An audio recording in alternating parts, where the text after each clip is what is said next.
Mga kapatid, ang mabuting balita ng Panginoon. Pinupuri ka namin, Panginoong Hesukristo. Kagabi ay kumain kami sa labas, dyan lang sa may fast food. No? Pagkatapos ay nung aalis na kami sa may sasakyan, sa may parking lot, ay may kumakantang dalawang bata ng pamasko. Ibig sabihin sila ay nangangaroling. At nung sila ay aabutan na ng pera, nakita ng dalawang bata ang iaabot ay 2 piso. Nakangiti sila pero bigla silang sumimangot nung makita yung iaabot sa kanila. Kaya pinalitan dinagdagan na lang namin ng 50 pesos. Kaya nangiti sila at parang sumisigaw pa yung isa sa sobrang tuwa. Kasi medyo gabi na rin naman yon. Siguro baka matagal-tagal na rin silang nangangaroling doon. Pero sabi siguro nila malaki-laki yung nakuha natin ngayon. Ewan ko kung dumaan ka sa pagiging bata na ikaw ay nangangaroling din. At kapag ka ikaw ay nakakuha ng malaki-laki, ay parang matutuwa ka na rin. Baka sabihin mo, tara, uwi na tayo. Meron na tayong napagkarolingan. Tunay nga na sa panahon ngayon, marami nag-iisip ng paraan. Maraming ginagawang racket, maraming ginagawang trabaho at hanap buhay. Maging ito man ay legal o illegal, basta makakakuha ng kaukulang kita o pera para mabuhay. Lahat nga ba ay ginagawa? Lahat nga ba ay kinakapitan? Kahit na ito'y hindi na nagiging kalugod-lugod sa Diyos at ito'y may gawa na ng kasamaan. Tunay nga na sinasabi sa Ebanghelyo na ating napakinggan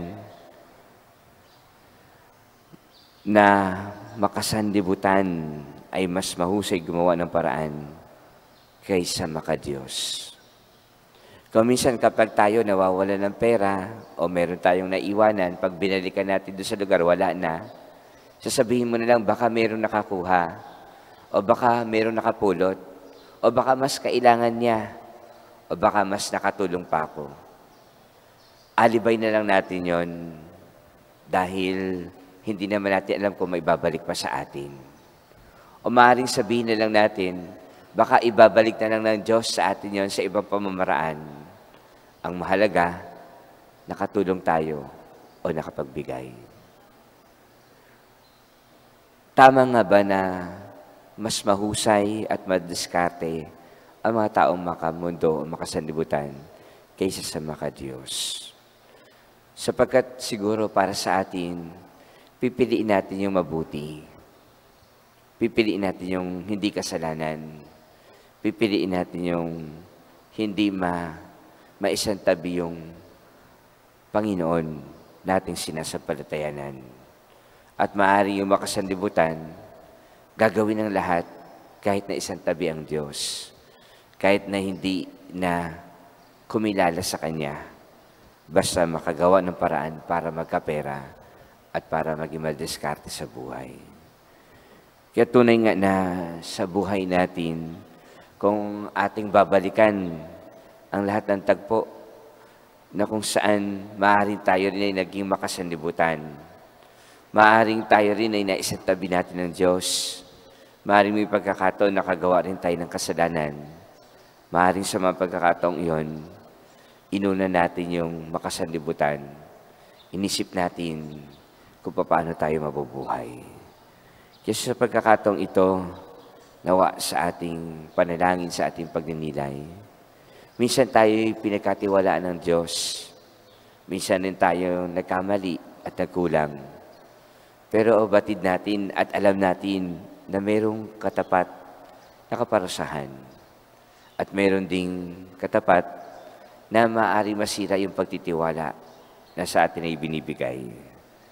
At sa ating ginagawa sa araw-araw, tunay nga na tayo at hinahangad natin na maging kalugod-lugod sa Diyos na sa atin ay nagpapahalaga at nagmamahal.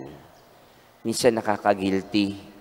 Nakakagilty yung taong mabuti sa'yo. Yung taong kaibigan sa'yo, yung taong nagmamahal sa'yo. Pero nagawan mo ng pagkakamali nang hindi niya nalalaman. Na itinatago at ikinukubli mo na parang pag siya'y malayo at hindi nakatingin at nakatalikod sa'yo, ay meron kang hindi ginagawa na hindi kaaya-aya at hindi kalugod-ugod para sa Kanya. Pero paano kung sa Diyos pa natin ito ginagawa? Na maaaring nakamasid at nakatingin at nakabantay naman sa atin. Parang kung hindi pa tayo mahihiya, kung hindi pa tayo magigilty, parang ang kapal naman ang mukha natin para humarap pa rin sa Diyos at magpakita na malinis at parang walang bahid o dungis ng pagkakasala. Panginoon, huwag nawa masira ang iyong pagtitiwala sa amin. Lagi nawa kaming tumugon na mayroong katapatan, na mayroong pagmamahal, na mayroong kasipagan, sapagkat lahat ng aming ginagawa ay para sa iyong ikadadakila at para sa maging karapat-dapat namin sa iyong kaharian. Amen.